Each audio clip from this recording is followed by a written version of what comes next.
این ماهیچه به صورت دستور برادران کریم درست شده، ولی با یه مقدار دخل و تصرف که خوشمزه ترش میکنه.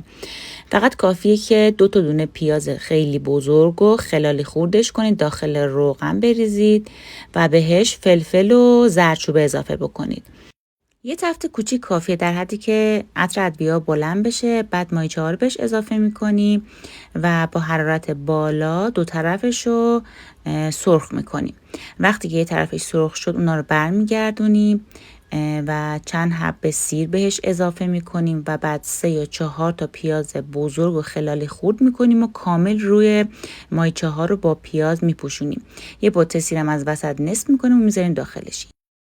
یه قالب کره، دونه های فلفل آسیاب نشده، برگ بو، دارچین، زعفرون آسیاب شده، 1 لیوانم روغن مایه بهش اضافه کردم، درش رو بستم، 1 ساعت و نیم با حرارت خیلی کم گذاشتم بپزه و انقدر که میبینید آب انداخت و کامل پخته شده.